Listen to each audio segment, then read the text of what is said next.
Welcome to the topic 2 notes for geometry. We're going to look at 3 topics: simplifying radicals, naming shapes, and plotting points. None of these things are brand new if you've been in school on a regular basis the last few years. However, they might be some things that you've forgotten about, or you might have some academic gaps if you did distance learning or something like that. So the first thing is we're going to be looking at our simplifying radicals.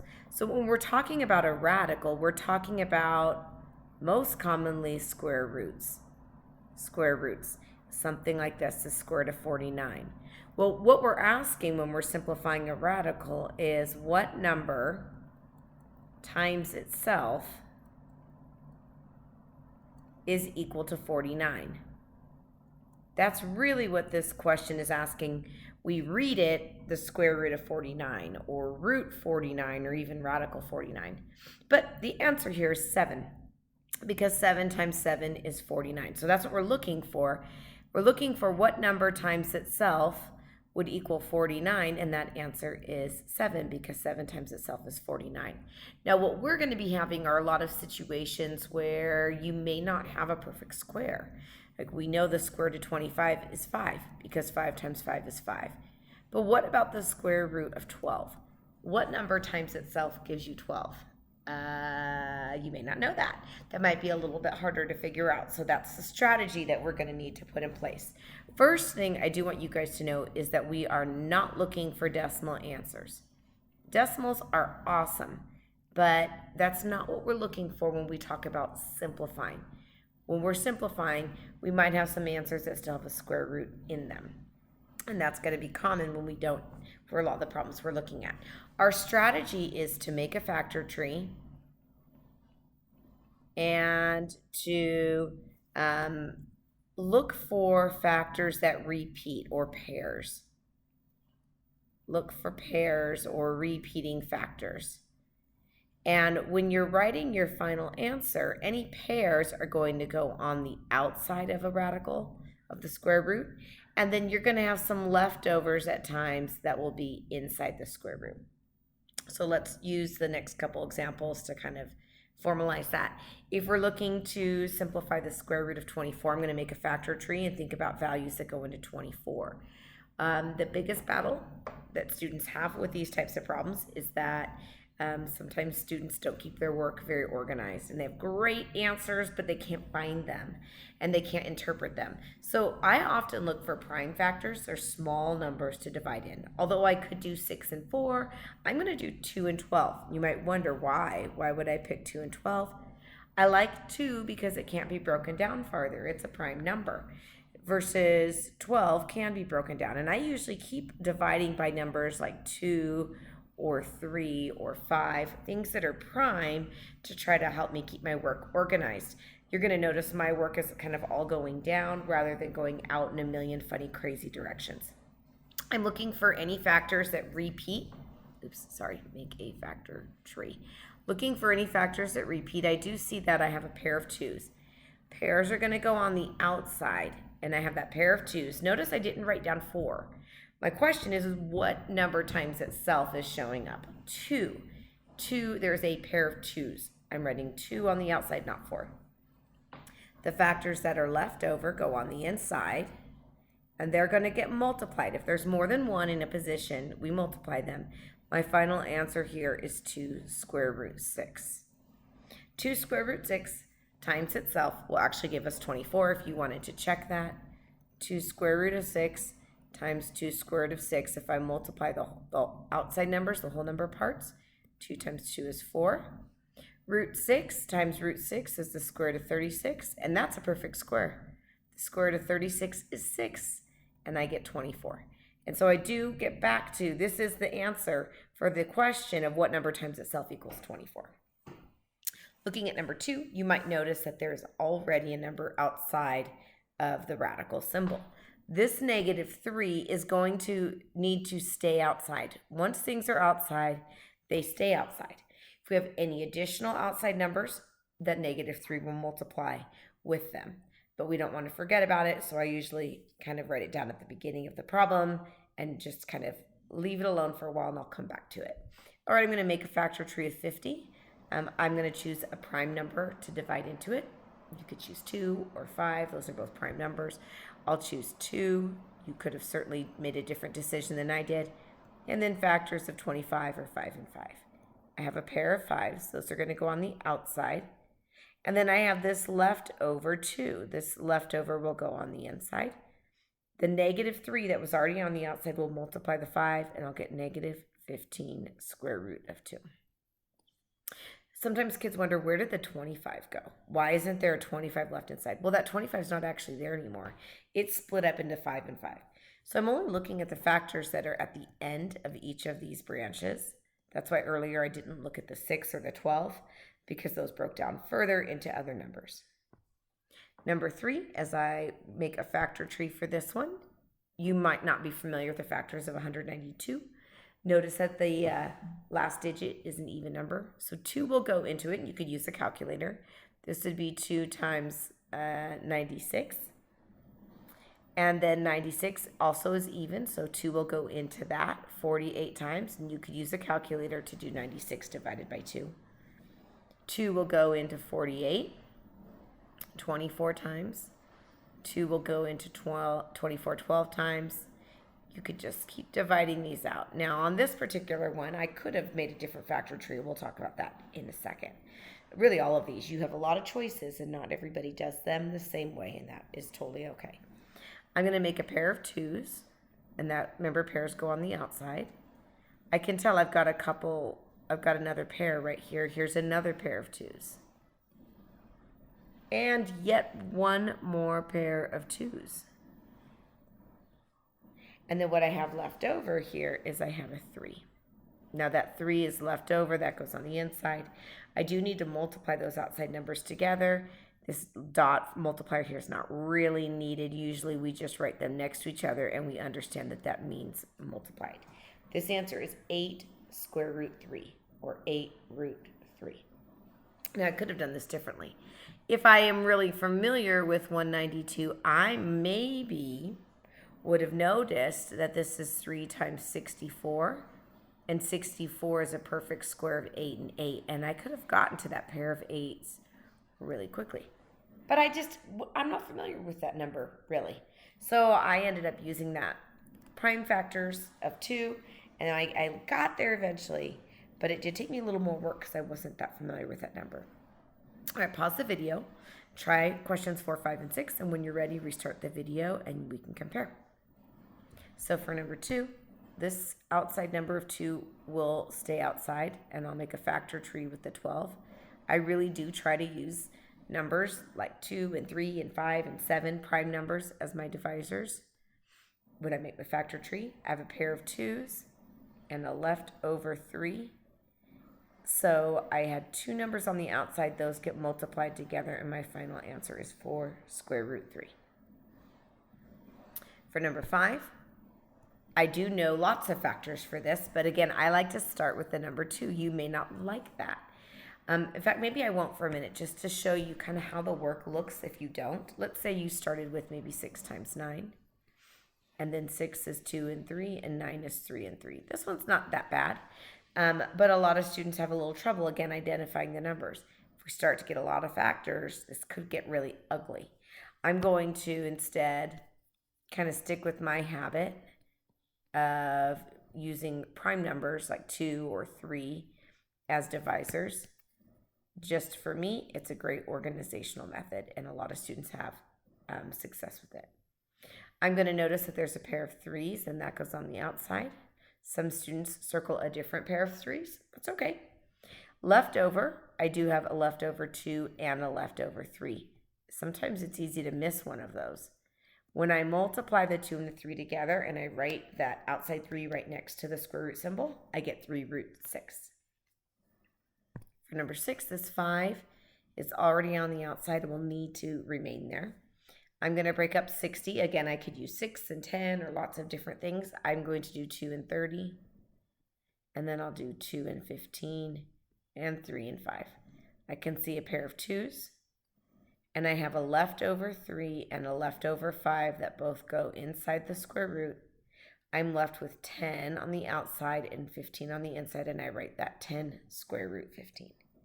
This dot right here, oops, that I put is just kind of me not knowing if there's going to be another pair or not. We don't usually write that dot in the final answer. We just write things next to each other. All right, the next part of this message is we're going to look at naming shapes. You probably have done some of this before in previous math classes, but it may have been a while. So we want to going through and making sure we all have good communication and know how to communicate these things in the same way as each other. A point is an undefined term. What? Yeah, like if you try to define a point, you're going to have a hard time defining it. You could probably describe it. You could tell me what it looks like or what it does. But boy, it's not really possible to define this term. So we're going to have a common agreement that it's just some locator in space. But we have a real hard time defining it.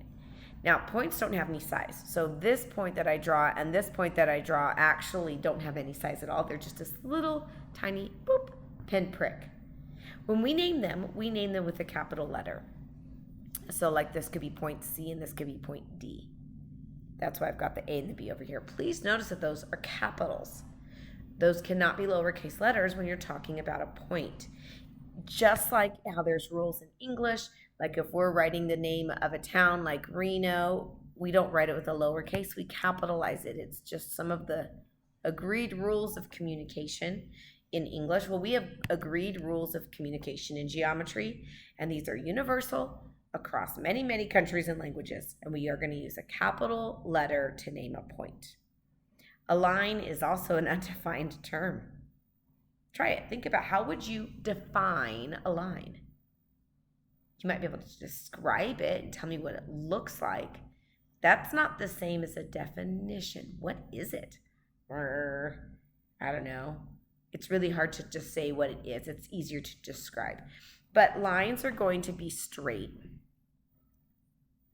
And they're going to go in infinity in two different directions. Sometimes it's left, right. Sometimes it's up and down. It might be slanted. Now, I should mention that the type of geometry that we're studying is called Euclidean geometry. Euclidean geometry is geometry that was developed by a Greek mathematician named Euclid. And he kind of formalized this. Now, he's not the person who discovered geometry. Geometry, lots of people have been interested in shapes in many, many different nations for thousands and thousands of years. But Euclid really sat down and collected a lot of information and used it to develop new information and formalize things. And his geometry is the geometry of measurable things. Geometry of measurable or finite shapes. Finite looks a lot like the word infinity. Infinity means without end, like Buzz Lightyear, to infinity and beyond. Without end is what infinity means. The prefix in, whether we're talking about math terms or other terms, it's a Latin prefix and it means kind of like not. So another way to say this would be not ending is another way to say infinity. So if I remove that prefix in, then finite means with an end or something that does end. Now, Euclid really is studying finite shapes, things that can be measured, things that have an end. So lines are kind of funny in his geometry because he really defined them based on how he could see them. But lines actually keep going forever, and there's a whole bunch of different theories out there about what lines do in space, and we could talk about that a little bit if you'd like in like an in-person class setting. But like geometrically, there's like hyperbolic geometry and elliptical geometry where lines curve. And when we're talking about really big distances like space and space travel, it's actually more accurate to say that over these infinite distances, lines curve. However, for what our purposes are, for building things and construction and measuring things and for really practical things here on Earth, the lines we look at, they look straight. And so we're going to say lines are straight and they go to infinity in two directions. Now, there's a couple different ways to name a line. The first is that you can use two capital letters and a double arrow. Now, if you look at this line right here that I've drawn, I have named 3 points on this line. There are more than 3 points on the line. Remember, points don't have any size. There's an infinite number of points on this line. And since the line keeps going, there's more and more and more. However, 3 of them I've taken the time to name. So when we're naming the line itself, we take 2 of the letters, 2 of the points, not 3, not 4. Even though there's 3 named points here, we only use 2 of them. I'll pick A and B, and we use a double arrow over them. Now, it doesn't matter which one comes first. I could have put B first and then A. I also could have chosen different letters like BC or CB. All of them need the double arrow over the top to show this that this shape looks like a line. Or I could have also done CA or AC. There's one other way to name this line. If there's a little italicized letter, you could write the word line and use that italicized or cursive lowercase letter, line M. So this picture right here has 7 different correct ways to name this line. A line segment is a part of a line. It's a part of a line. It's a portion of the line. And it's going to have 2 endpoints. Now remember, lines go on to infinity in both directions, but a line segment is finite. It ends. It has an end. So notice here, we don't have the arrows on the end of this line. That's why it's a line segment. It ends. It starts at A, it ends at C, or vice versa. Line segments are also going to be named, but they need 2 things as well, but they must be the endpoints. So the points on the end are A and C. We can only use the letters A and C to name this entire segment. If I use letter B, I'm naming one of the shorter portions in this segment. And I use a bar symbol. So this could be named as AC, again with a bar. Could also be named as CA. Those are the 2 ways to name the line segment. So segments, you must use those points on the end. Array. Array is also part of a line, but it only has 1 endpoint. And it's actually going to go to infinity in one direction. Maybe to the left, maybe to the right, maybe up, down, whatever. Rays are going to be named by using the endpoint first and then followed by any other point on the ray. Now it's really important that the endpoint must come first. So looking at this, the endpoint here is the one that doesn't have the arrow, which is A. Since this is the endpoint, when I name this ray, I'm still going to use 2 points. I must use the letter A first, and then I could use one of the other points, such as B. And it says draw an arrow to the right for my symbol above, like this. That sometimes stresses kids out because you might go, well, wait, this ray is going to the left. Yep, but we draw the symbol to the right. What this symbol means is that this ray starts at A and goes past B forever. That's what that means. Now there is one other way I could name this one. I must start at A because that's the endpoint, but I could go past C forever. And again, notice my symbol's to the right. The last shape that we're going to look at is an angle. An angle is when you have 2 rays that have a common endpoint. So these 2 rays, and they meet, oh, I didn't mean to do that. Let's try that again. There we go. They meet here at this common endpoint C. Now that common endpoint, when we're talking about an angle, is called the vertex. The vertex. There is a symbol that we use when we're talking about angles. Just like lines, ooh, I messed up here. I lost that. Lines have that symbol, the double arrow. Segments have the symbol of the bar. Rays have an arrow to the right. And angles have a symbol. Their symbol comes in front. The angle symbol looks like this. And one way to name an angle is to use the angle symbol. And then if there's a number inside the angle, in the interior of the angle, we can call that angle 3. If we wanted, we could also call this angle C. C is the vertex and can be used to name that angle as long as it's the only angle using that vertex. The other way is to use the angle symbol and use 3 different points. When we name the 3 points, the vertex must be that second point listed. So this could be A, C, B. Or angle A or angle B, C, A.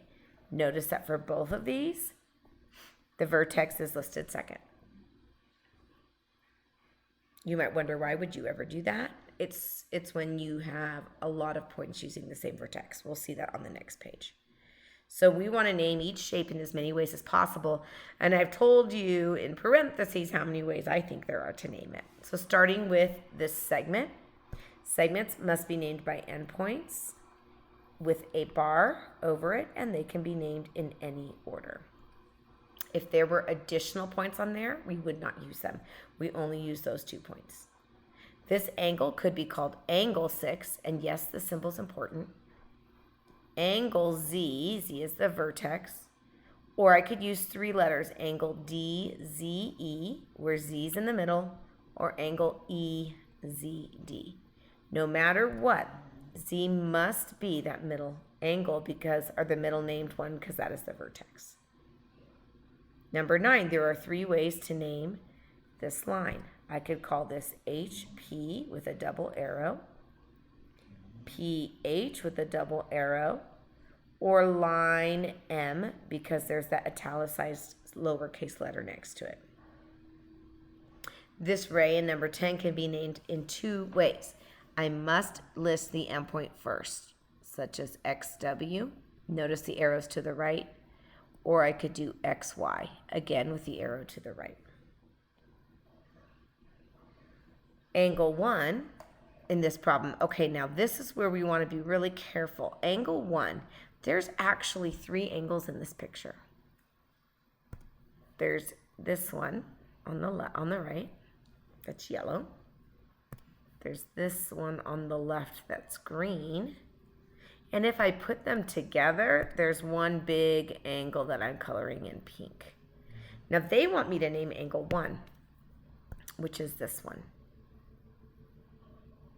Now I'm not going to say angle 1 again is one of the ways because they've already named it as that. So they've already used one of the ways. There's 2 more.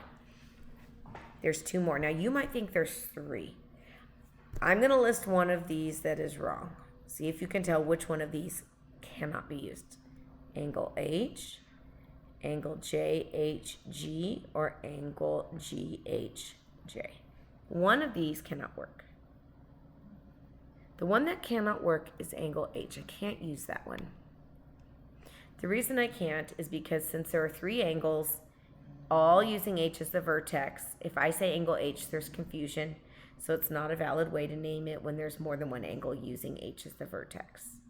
Now, one other thing here, a couple more wrong answers. I could use the letters G, H, and J in a wrong order. I could put H in a spot that's not the middle like this. Those are wrong. H is the vertex. H must be the second point listed. So be careful. Angles are probably the hardest ones. All right, now pause the video and try 12 through 16, and when you're ready, restart the video. So for number 12, there's 2 ways to name this ray. I could name this BA with an arrow to the right and BT with an arrow to the right. B must be listed first because it is the end point, the point that doesn't have the arrow. This line could be listed in 3 ways. I could use the letters QR in any order with a double arrow, or I could call this line D. Number 14, this angle could be shown in 4 different ways. I could call this angle 2. I could call this angle P. Because there's only one angle using that vertex as P, I am allowed to use just 1 letter. I could also call this angle CPH or angle HPC. Angle 1 only has 2 ways. Angle 1 is this one up here. I can't count angle 1. That's how we've already named it, so I can't count that. I have 2 extra ways. Angle LMQ, with L being specifically the second point, and angle QML. Again, M must be in the middle here. I cannot name this angle M because there's actually 3 angles using M as the vertex. Those 2, and when you put them together, this big one. So calling angle M as one of the ways is too confusing. No one knows which of the 3 angles we were really wanting. Number 16, I'm going to show this segment here in two different ways. Segments, we use the endpoints and a bar in any order. All right, our last topic for today is we're going to talk about plotting points and also identifying quadrants. Basically, we have two axes. We have an x-axis and we have a y-axis. And when we name points, we use two numbers to name a point. We must have parentheses around them. And we're going to put down a position on the x-axis and a position on the y-axis. Now, what quadrant we're in depends on the position that the point lands in. In this region is quadrant 1, and both x and y are positive because we're moving to the right and up. Quadrant 2 is this one. X is negative and y is positive.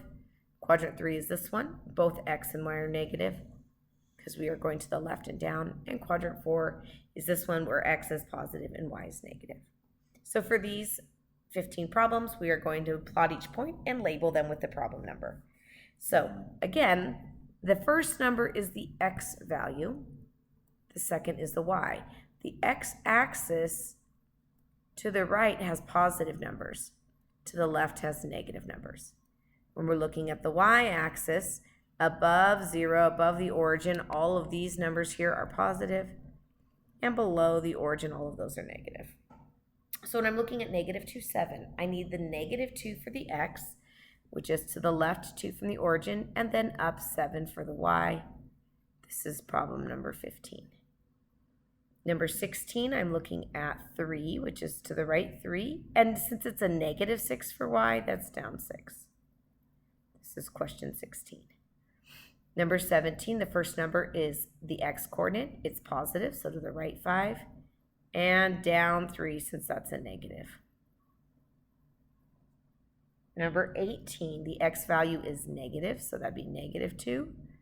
To the left 2, and then the y value is also negative, which means down 5.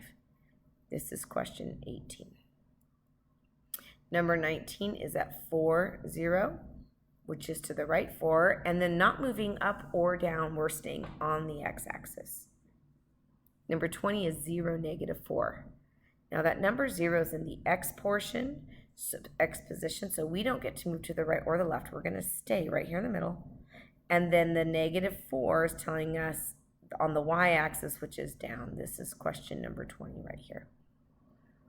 Negative 4, 0, that negative 4 is in the left position, so we're going to, or in the x position, so we'll go to the left 4. The 0 is in the y position, we don't get to move up or down. Number 22 is at 0, 4. And so I don't move right or left for the x because it's a 0. The 4 is in the y position and is positive, so I move up 4. As a reminder, this is quadrant 1, and if we go around opposite the direction of the way the clock moves, which is called counterclockwise, we can number these 1, 2, 3, and 4. It's common to use Roman numerals to do that. The point from number 15, if I check, is in quadrant 2. Number 18 is in quadrant 3. Number 17 is in quadrant 4, as is number 16. And that is the end of our notes for topic 2.